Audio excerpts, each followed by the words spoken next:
Hello YouTube and welcome to another photography/image editing tutorial on 0612 TV. Today we're going to take a look again at dynamic range and taking photos in a situation where the dynamic range of a camera just isn't good enough. So this video is going to be part photography, part editing like I normally do. So well, hopefully that is the style you like. But anyway, enough waffling, let's jump right into more details about this after the break.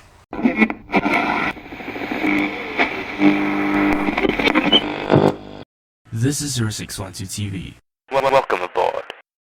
So near the end of December, my dad and I actually went out on multiple photography trips. One of the places we went to in one of these trips was the top of the Marina Bay Sands.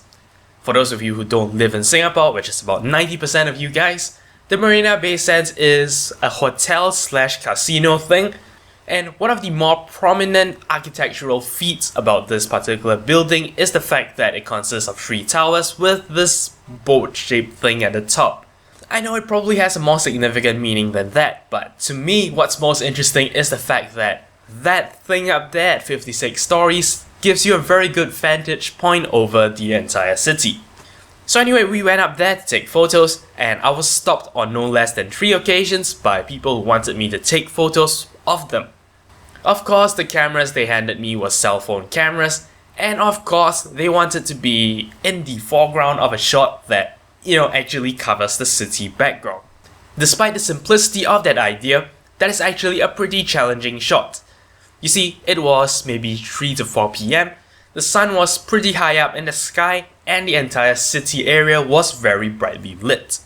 But where we were standing, which is kind of like some kind of observation deck, has certain parts that are shaded, and obviously the shaded bits are where everyone goes because people like the shade. As a result, trying to take that photo creates a foreground dark, background bright kind of situation, and the difficulty lies in trying to balance the image such that both the background and the foreground are visible to a certain extent. This is one of the classic cases of not enough dynamic range. As defined somewhere on this channel, I've forgotten where already, dynamic range is defined as the difference between the darkest possible light level and the brightest possible light level that can be captured without distortion in a single picture. Of course, this particular definition applies in an imaging concept. If we're talking about audio, that's a different thing altogether, but this is a photography vlog, so we're gonna stick with that. But anyway, like I was saying, there is quite an amount of difficulty in actually getting a shot that had a good balance between light and dark. This is especially true for the tiny sensor in a cell phone. Now, what I did for those guys was I tried to tap on a spot that was kinda the middle ground between bright and dark. Obviously, this only works for a camera phone that lets you do that, but as far as I'm aware, most phones do. When you actually tap a spot in a camera app, it will try to focus and take exposure information from that point. So I was able to kind of finagle something together for these people. What I'm more interested to talk about, however, is if you're trying to do this in a little bit more serious aspect, here's one thing you can do. Now, this one is particularly useful because even if you're not a fan of shooting manual, this is something you can control. So to keep things simple, we're just gonna stay on P mode. What that means is you don't have to set the shutter speed or the aperture. Both of those are set for you.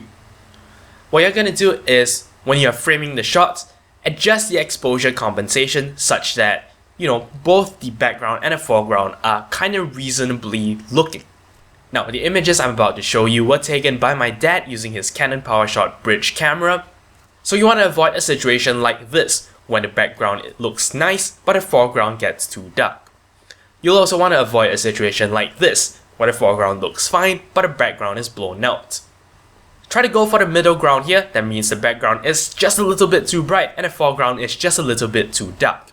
How easy it will be to achieve this, of course, depends on your camera. Yes, this is actually a hardware limitation. If you have a good sensor, you will have less of an issue doing this. But if you don't, this is one way to get a compromise. Now, what's gonna happen is this image doesn't really look quite right just yet. But we are able to tweak it because we didn't lose any information. Compare it to this particular situation. Because the background was blown out, there is no way I can darken this and bring back the pixels that got blown out. If it was recorded as white, there's no way I'm gonna get any color information out of that. So what about that nicely balanced image? Well, it doesn't look quite right yet, but because the editing we're gonna do to it is very minimal, chances are it's still gonna look okay.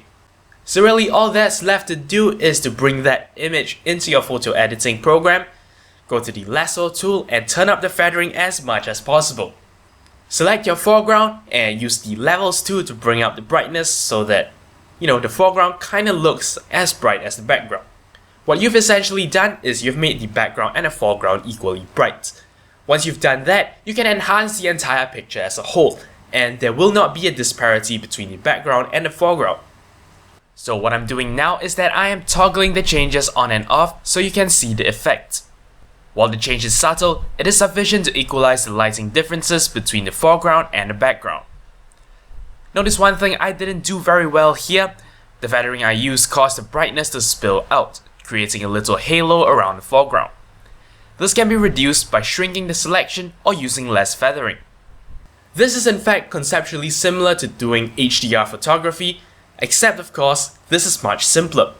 Since we are basically doing an HDR operation manually by hand, we can also fine-tune the effect. Now, one thing you want to look out for is you want to make sure that there isn't any visible seams. If you make too big of a brightness change, what's going to happen is you're still going to notice that, your foreground was visibly brightened. So the idea is to stay subtle.